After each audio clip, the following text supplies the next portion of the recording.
Welcome to the Forge, my wanton wildlings. I'm your creepsmith, and I hope you like my work.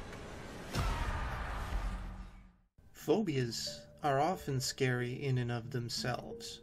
Not just because of the things they tell us are fear-worthy, but for the reasons they exist at all. Like tonight's little memory, my fear of water. I've always had a terrible fear of being submerged completely in water. Not that I can't swim or anything, my dad made me learn. He said I almost drowned when I was really young. I was afraid of it because for as long as I can remember, whenever I'm underwater and looking up at the surface, I see a woman reaching down to me with a warm smile, glowing golden hair and dark blue eyes. Even if it's just in a bathtub, it always happens.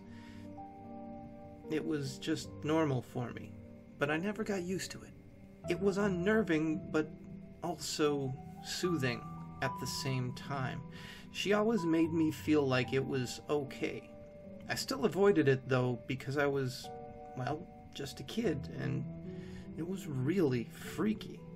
I never told my dad about it as a kid, but I did ask him about my mom. He never wanted to talk about her.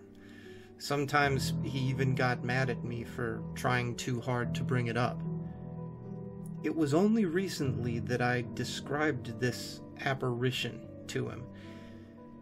He nearly drove into a telephone pole. Obviously, he knew something. I asked him again about my mom.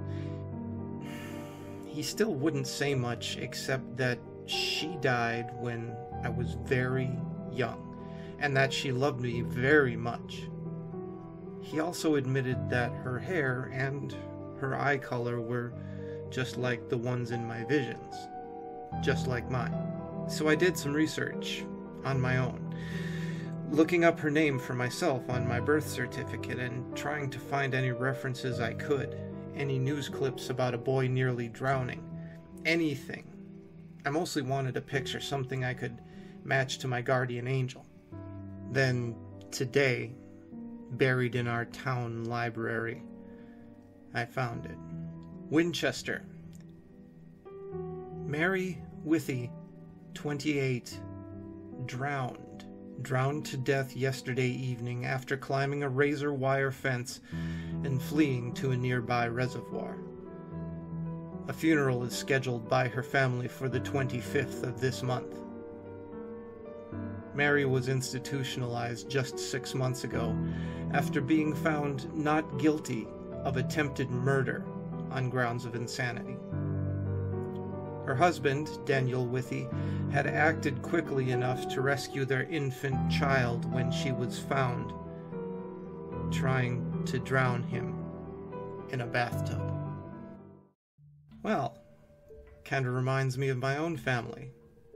Good times. Stay scary, my wildlings. Always have an escape plan, and make the most of your nights.